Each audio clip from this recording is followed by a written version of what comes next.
Andrea, es un placer tenerte aquí en una edición más de Un Café con Charlas de Mané. Gracias por invitarme, Mauricio. Estoy feliz de estar acá.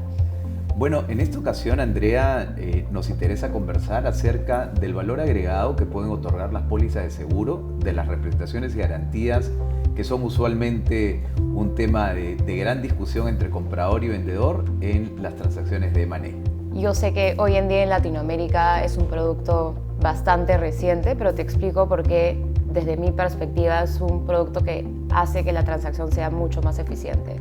Del lado del vendedor, le da la posibilidad de tener un clean exit, de no tener que poner dinero en escrow y tener que hold back esa cantidad de dinero, sino poder tenerla a libre disposición una vez que se cierre el deal. Por el lado del comprador, es mucho más fácil lidiar con un deal de Reps and Warranties Insurance porque primero recibes una cobertura mucho más prolongada de lo que te daría normalmente un deal con indemnity tradicional. Por ejemplo, los reps, usualmente en un contrato de SPA, esta protección que uno tiene post-cierre dura entre 12 y 18 meses, máximo 36. Bajo la póliza de seguro, el comprador va a tener la opción de tener cobertura por 3 años para todos los reps generales y 6 años para los reps fundamentales. Además, vale la pena flaguear que para los reps fundamentales no es la típica definición de reps fundamentales. Bajo esta definición entra más allá de lo que es organización, autoridad. Uno puede incluir en esta definición de fundamentales propiedad intelectual, temas de beneficios laborales, con lo cual tienes una protección mucho más amplia que la que te daría un deal normalmente. Además, bueno, el punto de gastar la negociación, uno ya no tiene que invertir meses en este back and forth entre comprador y vendedor para hablar de qualifiers, para hablar de qué tan amplias son las reps. Con este producto uno sabe que va a tener completo coverage de los reps que va a dar el vendedor, independientemente de los qualifiers, porque la póliza sintéticamente te va a dar un double materiality scrape, tanto como para calcular el monto de la pérdida y como para determinar si hay un incumplimiento o no hay un incumplimiento. Estos son algunos de los puntos que para mí hacen que este producto sea muy eficiente para M&A y que se viene usando en Estados Unidos activamente ya hace más de 5 años, se ha vuelto práctica. Yo como abogada de M&A en Nueva York, compradores de implementar este producto en sus transacciones. Claro, yo creo que como toda póliza de seguro lo que trata de cubrir es un riesgo potencial. Que la manera en que normalmente las partes tratan de cubrir en una transacción de M&A ese riesgo potencial es a través de una estructura de un escrow, ¿no? De una garantía. Y entonces, claro, frente a lo que yo no tengo capacidad de prever, que puede ser un daño que puedo sufrir como comprador, lo que hago es exigirle a mi vendedor que me dé alguna garantía con relación a la posible indemnización que yo voy a poder recibir. Y entonces, claro, eso normalmente se traduce en un escrow. Y como tú bien dices, el escrow tiene como principal consecuencia que hay una parte del dinero que debería haber recibido el vendedor que se queda parqueada para responder por esos potenciales daños que el comprador pueda recibir. Así es. Utilizar la póliza de seguro, de representaciones y garantías, lo que hace es convertir de alguna manera ese escrow en una póliza y por ende el vendedor tiene la capacidad de recibir el íntegro del precio que esperaba recibir como consecuencia del deal, y si no es el íntegro, por lo menos la porción que corresponda a un escrow por las cosas que podrían no haber sido conocidas y que podrían generar un potencial daño. Y el comprador no es que se quede expuesto porque ese escrow no existe, sino que finalmente tiene una cobertura dada por una aseguradora. Exacto, exacto. Y bueno, además uno está lidiando con una tercera parte neutra y no con un vendedor que claramente va a tratar de limitar en la medida posible sus reps y el lado comprador va a tratar de ampliar las representaciones. Entonces con esta póliza uno se evita este back and forth y por el lado comprador logras que este rep sea un poco más amplio ya que el vendedor va a tener menos pushback para limitar esas representaciones. Correcto, y entonces facilita la dinámica de negociación de las representaciones y garantías, permite que el comprador mantenga una cobertura, le permite al vendedor no tener un dinero parqueado necesariamente en el tiempo y por ende eso genera un valor agregado.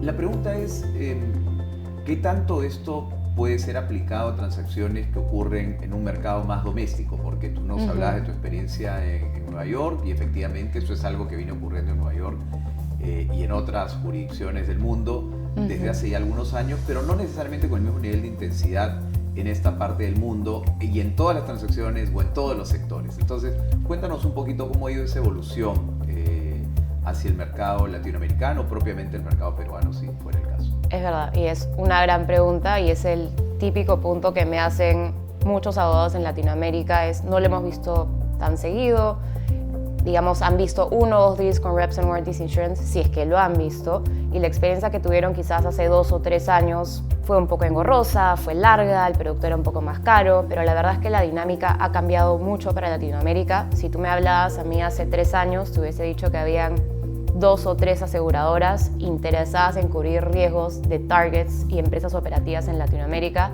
Hoy en día el mercado se ha ampliado, hay mucho interés, digamos que hay entre 7 y 10 jugadores en el mercado de seguros que están muy interesados en cubrir riesgos latinoamericanos. ¿Y a qué me refiero con esto? El SPA, usualmente nosotros como peruanos seguimos el modelo de contrato de Nueva York, lo cual hace que lidiar con las empresas de seguro sea un poco más sencillo porque ellos están acostumbrados a este modelo de contrato. Respecto a ley aplicable, puede ser ley aplicable local. Obviamente el pool de aseguradoras que tienen la capacidad de cubrir este riesgo de este deal con ley aplicable local es un poco menor, pero sí hay entre 2 y 4 jugadores dependiendo de la jurisdicción del país en el que podrían estar cómodos con ley aplicable local. Y creo que eso abre las puertas a poder usar este producto en bastantes más deals, porque como bien sabes, si tú ves con tus clientes, muchos compradores y vendedores prefieren aplicar la ley local de donde está siendo operativo el negocio.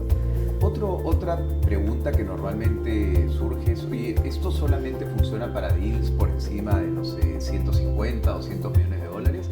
¿O este es un producto que incluso podría estar cerca de transacciones más de tamaño mediano, mid-size? Puede ser aplicado para tamaño mediano y ese es otro gran punto, que mucha gente tiene la idea de que el Reps and Warranties Insurance se puede usar solo para deals por encima de 50 millones o deals por encima de 100 millones.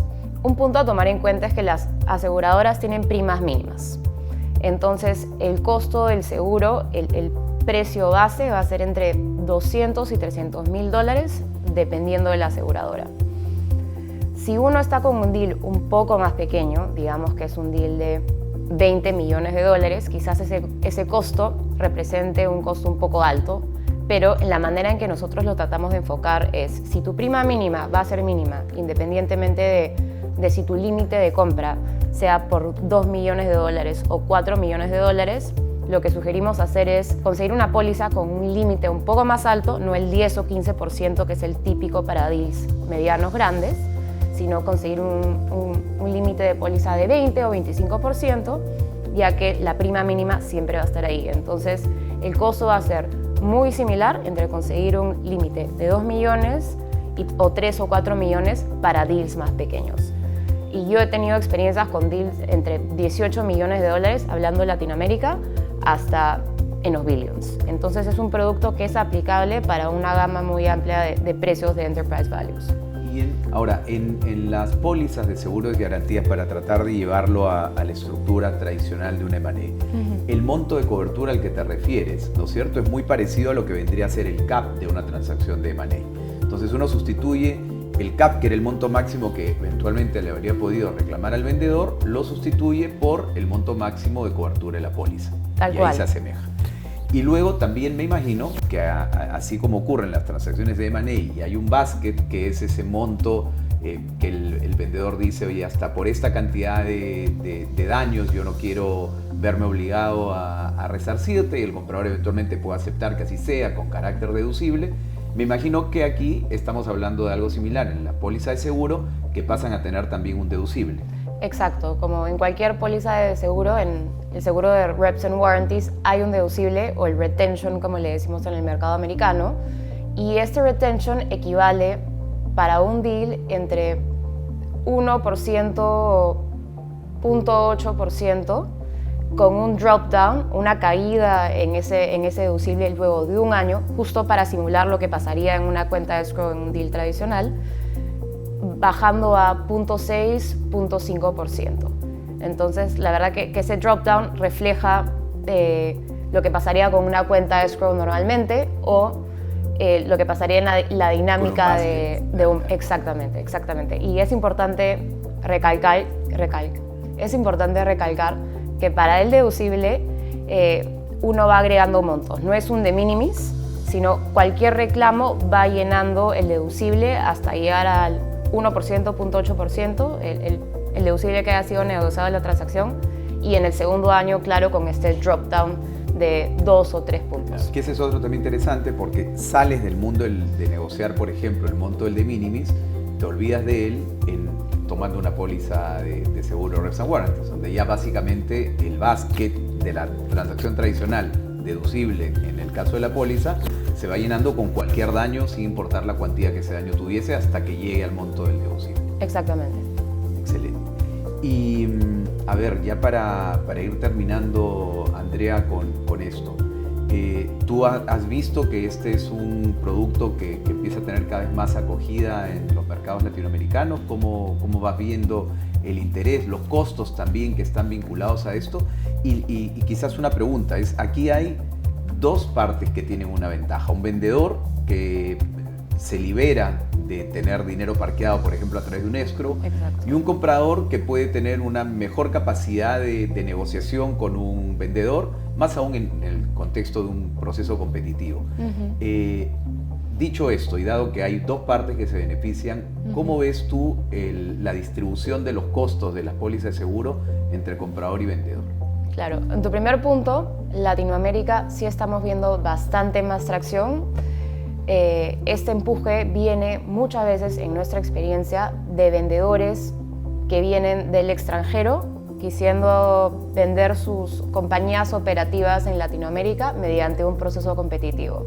Y los bidders de esta manera tienen forma de mejorar su bid al incluir seguro como uno de sus puntos al momento de hacer su oferta. Entonces este empuje lo hemos visto mucho por ese lado. Yo te diría que 60 o 70% de los deals que nos llegan es por ese lado. Si estuviéramos en una situación así, es bastante más probable que sea el comprador el que cubra el costo del seguro, justamente porque es un activo muy deseado y por eso es que está vendiéndose mediante proceso competitivo. Pero si tenemos una negociación bilateral típica entre comprador y vendedor, puede darse que sea pagado 50-50. No vemos que sea tan común que el vendedor asuma el 100% del gasto, pero un 50-50 lo vemos en repetidas ocasiones. Y en procesos competitivos es más probable que el comprador asuma el costo total del seguro. Muchas gracias, Andrea, por tu participación en este diálogo el día de hoy. Ha sido un placer tenerte aquí. Gracias, Mauricio. Gracias por tenerme.